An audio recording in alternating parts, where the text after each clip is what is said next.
Assalamualaikum warahmatullahi wabarakatuh.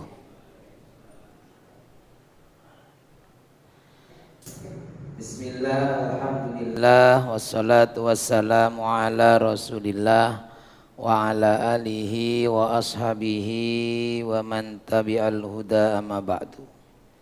Para hadirin, para jamaah rahimakumullah, monggo kita mulai ngaji kita dan baca suratul Fatihah untuk kedua orang tua kita, guru-guru kita. Semoga dengan barokah Fatihah yang kita bacakan untuk mereka, Allah mengabulkan doa-doa baik kita, memudahkan semua urusan kita, urusan dunia hingga akhirat, amin ya rabbal alamin.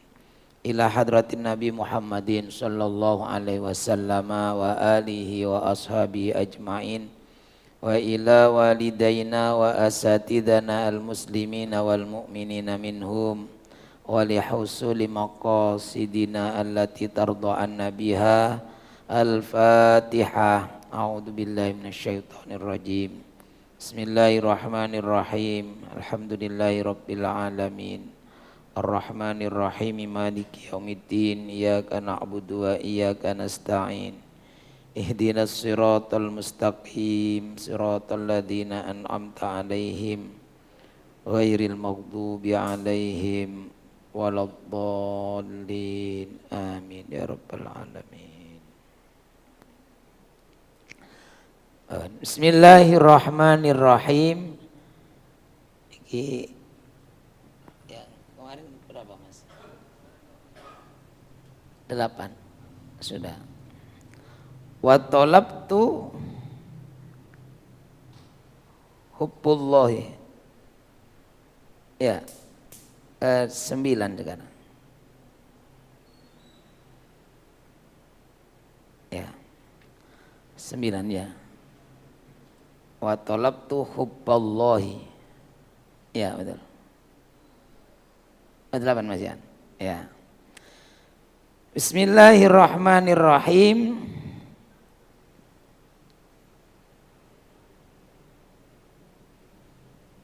Oh, ini kemarin yang salah ininya ya. Bon. Yang ke-8 nih, wa talabtu hubballahi. Sudah ketemu? Ada? Nomor 9 ya, 9 ya benar. Bon. Wa talabtu hubballahi ta'ala fid dunya. Aku mencari cintanya Allah fid dunya, dengan dunia, ai fi tarkid dunya. Maksudnya dengan meninggalkan kemewahan duniawi.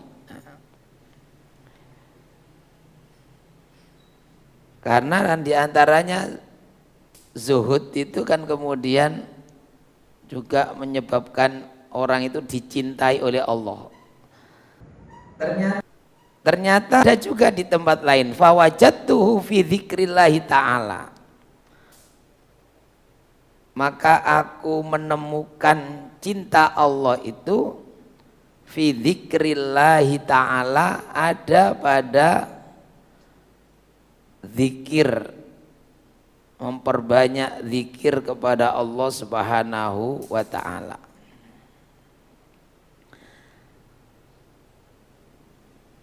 Jadi zikir kepada Allah itu juga akan mendatangkan cintanya Allah.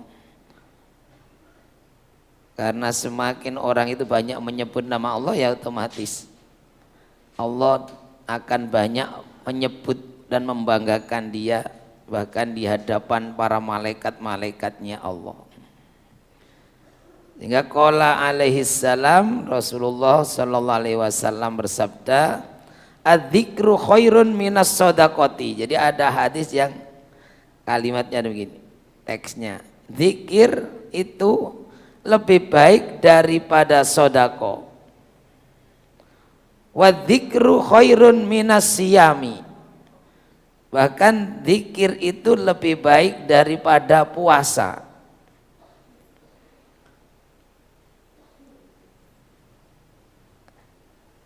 Rawahu Abu Syekh an Abi Hurairah. Ini hadis ini diriwayatkan dari Abu Syekh dari Abu Hurairah. Nah, ini keutamaan zikir. Jadi, sodako itu sendiri sudah juga apa? Tudfi'u ghadabar Rabbi, meredam murkanya Allah. Berarti juga mendatangkan cintanya Allah. Tetapi ada hal lain yang juga itu mendatangkan cintanya Allah. Apa? Banyak berzikir kepada Allah. Makanya dalam Quran itu fadhkurullaha katsiran, banyak-banyaklah berzikir kepada Allah. Karena di antara salah satu tanda yang paling jelas kan, orang kalau mencintai sesuatu pasti banyak menceritakan, banyak menyebut namanya. Kalau orang cintanya itu senang atau hobi senang klub bola mana ya, itu di mana-mana ketemu temannya, apalagi kalau sesama penggila bola itu, wah itu tambah banyak ceritanya. Nah, orang yang cinta kepada sesuatu itu akan banyak menyebutnya.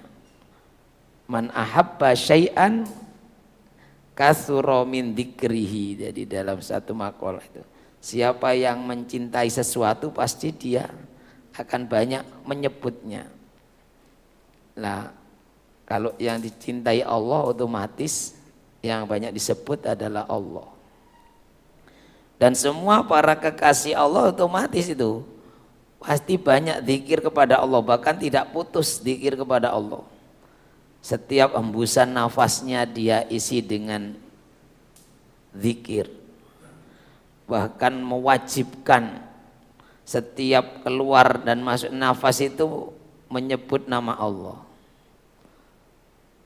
Karena khawatir jangan-jangan nafas yang keluar terakhir itu tidak berisi zikir atau menyebut nama Allah.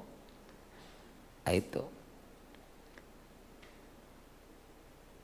Jadi zikir ini mendatangkan cintanya Allah. Wal makna zikrullah binahwi tahlilin wa tasbihin wa tahmidin. Ya zikrullah yang dimaksud itu ya seperti baca tahlil la ilaha illallah, tasbih subhanallah subhanallah, tahmid alhamdulillah alhamdulillah. Itu khairun min sodakotin nafli. Jadi yang dimaksud lebih baik dari sodako sunnah. Kalau sodako wajib ya zakat itu. Maka orang yang tidak bisa bersodako dengan harta, itu sodakonya dengan banyak zikir. Jadi suatu saat Nabi ini dicurhati oleh orang-orang miskin. Jadi kelompok orang-orang yang miskin ini datang kepada Nabi.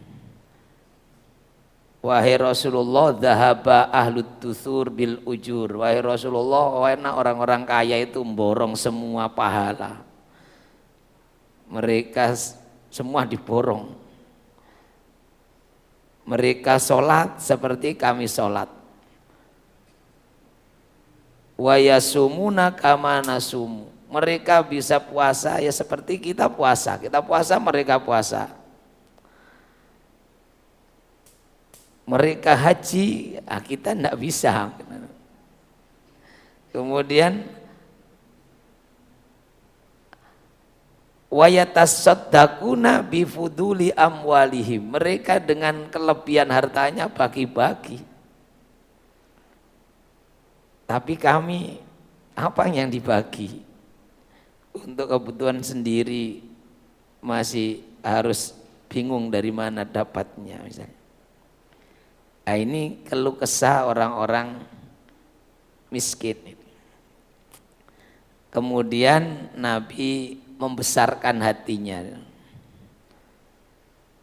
bukankah aku telah beritahukan bahwa fi kulli tahmidatin laka sodakoh, kamu membaca tahmid itu sodakoh, wa bi kulli tahlilatin sodakoh, kamu baca tahlil sodakoh, kamu baca takbir itu sama sudah sodakoh. Dan setiap kalimat thayyibah yang kamu ucapkan sodakoh. Kemudian hadis itu yang dikenal lagi kalimat berikutnya itu, bahkan di bawah perutmu itu ada sodakoh. Artinya kumpul dengan istrimu itu sodakoh. Jadi akhirnya sahabat ini mulai mulai lega dan senang, sampai kemudian ya yang ditanya yang terakhir tadi, Nabi, masa kumpul dengan istri itu sodako, tulinan ngaten kok sodako. Jadi ini yang ditanya yang terakhir, wa fi buti ahadikum laka sodako itu, dan di bawah perutmu itu, kamu kumpul dengan istrimu itu sodako. Nah yang ditanya mereka itu bukan yang tahlil, Nabi masa kumpul bojo tulinan ngoten niku sedekah. Maka Nabi juga menjelaskan diplomatis. Bukankah kalau kamu meletakkan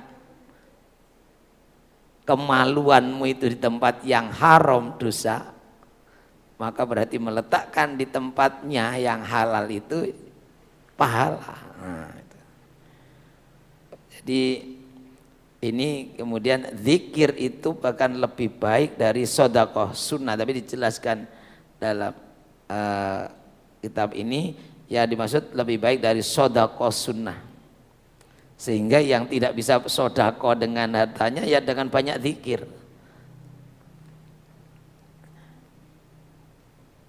Wa dzikru aktsaru sawaban, bahkan dan zikir itu lebih banyak pahalanya. Wa anfa'u minas siyam, dan lebih bermanfaat dibandingkan puasa. Ini secara umum begitu, tapi kalau orang yang kaya berlebih ya zikirnya harus banyak, sodakonya juga harus. Jangan hartanya banyak kemudian sodakonya dengan zikir saja ini.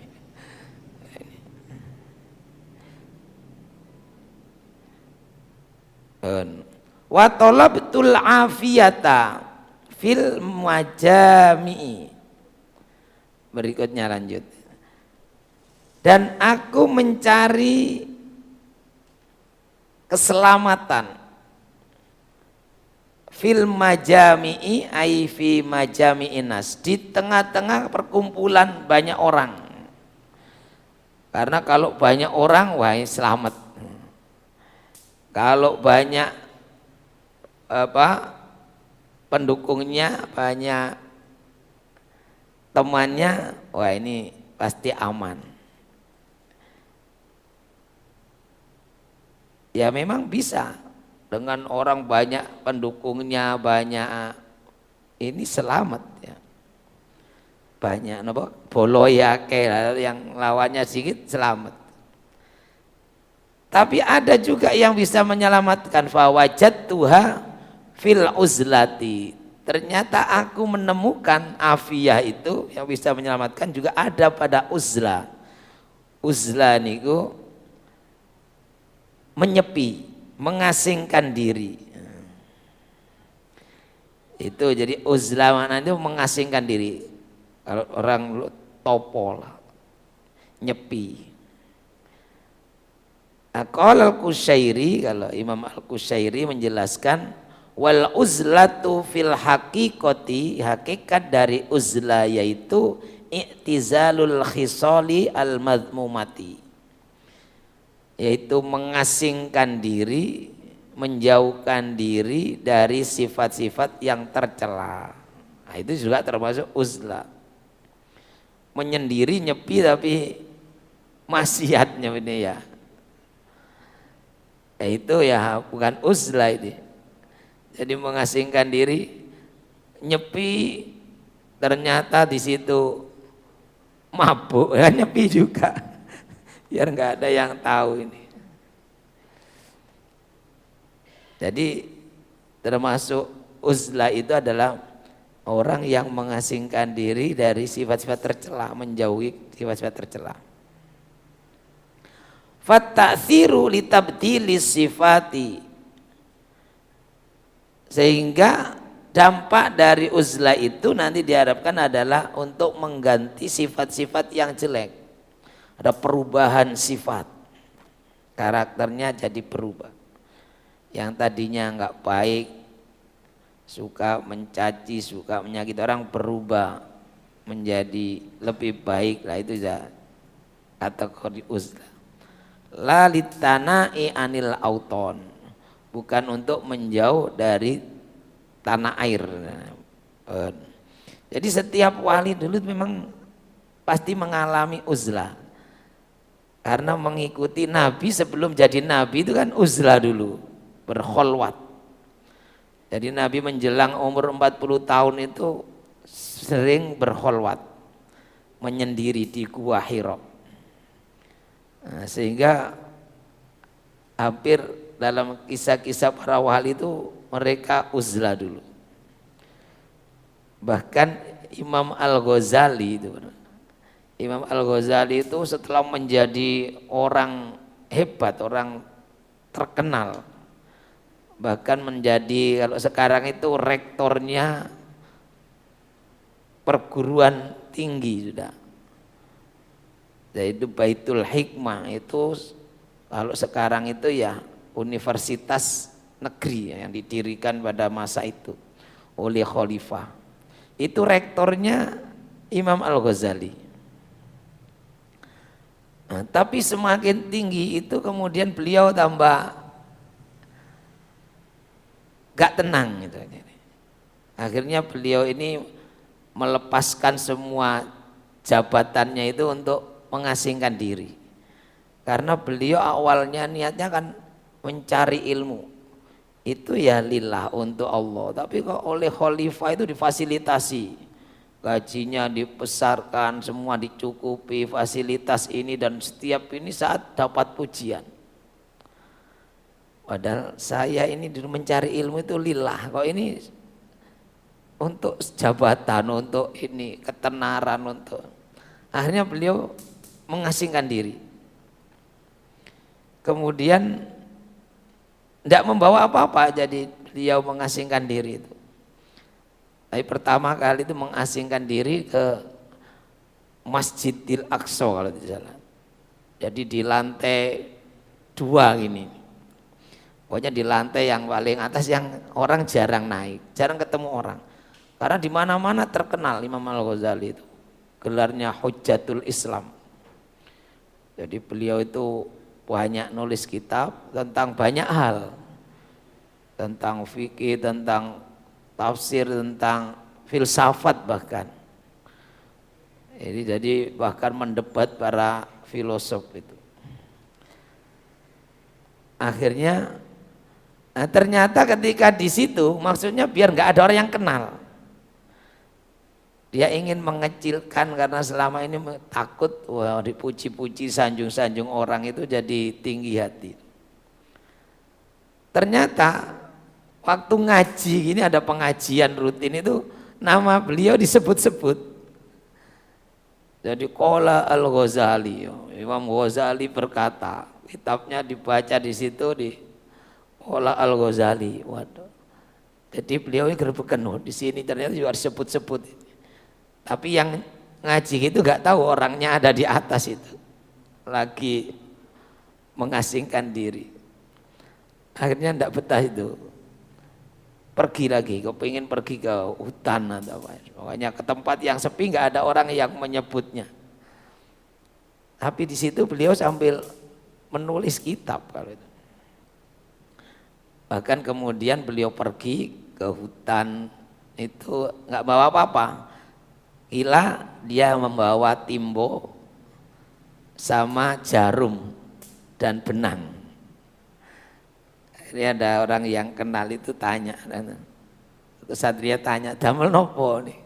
kok jenengan betul napa? Mboten betul sangu. Yang dibawa itu jarum, benang dan ini timbo ini. Ya, timba ini untuk nanti kalau berwudu, mengambil air untuk bersuci, untuk wudu. Sedangkan jarum dan benang ini nanti kalau karena pakaiannya nggak bawa kecuali yang dipakai itu. Dari kondisi yang dia berada, kaya raya, dimuliakan, dihormati, itu beliau hanya membawa pakaian yang menempel di bajunya. Ini nanti kalau bajunya sobek itu untuk jahit. Tapi ini cara yang wali katanya mau mengasingkan diri, nggak mikiri dunia. Tapi kok masih mikirkan kalau bajunya sobek, berarti masih mikiri juga kan. Nah, di situ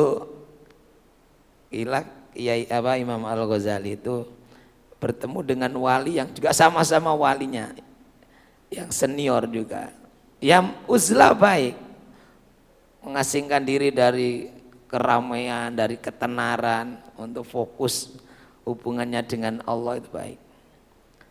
Tapi kan iman ilmunya ini yang sudah, maka kemudian Imam Al-Ghazali itu ya ditegur maksudnya. Limadza tarakta ummata Muhammadin? Kenapa engkau tinggalkan umat Muhammad? Nanti mereka jatuh kepada ahli bidah itu, orang-orang yang ahli sesat itu nanti. Siapa ini yang menyelamatkan? Akhirnya kembali. Jadi beliau akhirnya pulang kembali. Pulang kembali tapi dengan melepaskan semua jabatannya tadi, rektor ini nggak mau lagi, beliau hanya ngajar ngaji khusus fokus sambil menulis kitab, dan karya yang terakhir itu ya yang sering dikaji ya, sampai hari ini Ihya Ulumuddin. Nah itu, ini tentang Imam Al-Ghazali. Jadi itu ketika beliau uzlah tadi.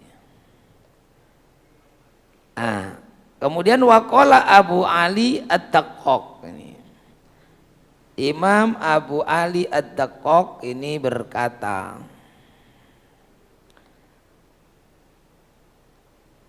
ilbas ma'an nasi ma yalbasuna.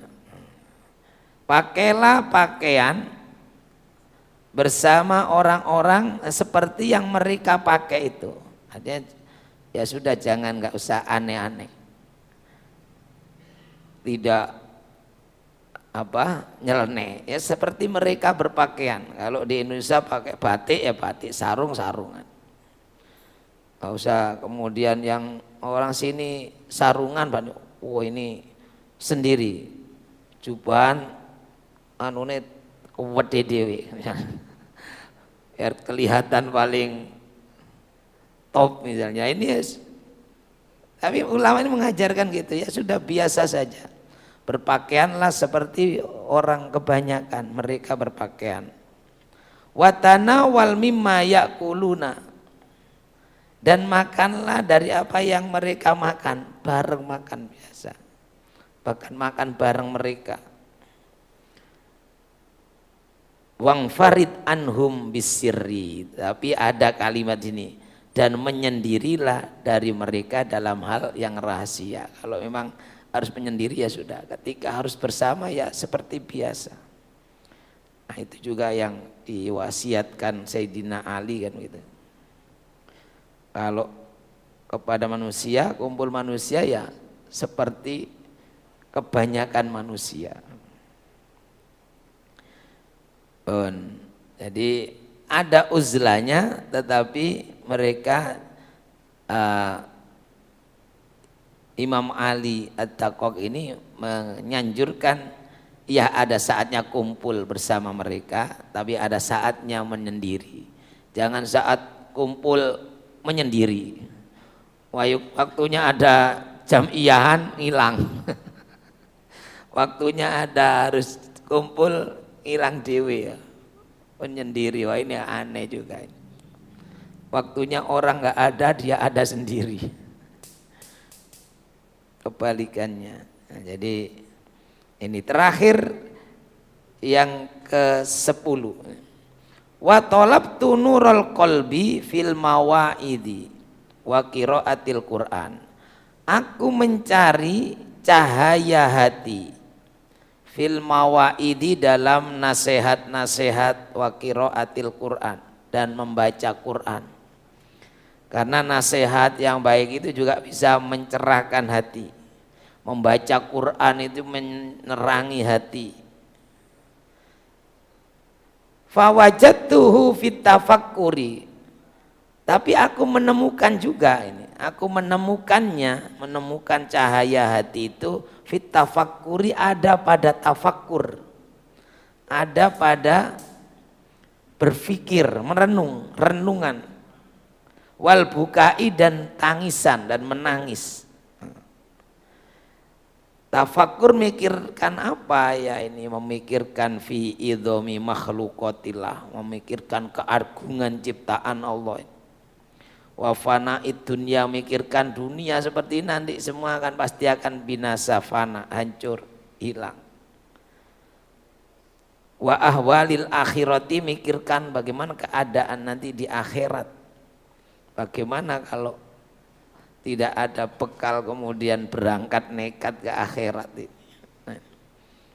Wasairi umurihima, dan hal-hal lain yang terkait dengannya.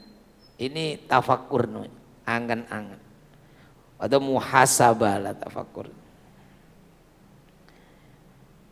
Kemudian wal bukai ay waktu sahari, ada pada menangis pada saat waktu sahur, maksudnya di akhir malam. Nah ini orang yang bisa zikir apalagi sampai meneteskan air mata, lebih-lebih di akhir malam. Oh ini pasti hatinya terang. Nah ini yang dalam sejarah itu Sayyidina Umar itu kalau malam itu sesenggukan di atas sajadah, tapi kalau siang hari apalagi di medan perang itu sangar menakutkan musuhnya. Nah, jadi ada keutamaan orang yang merenung.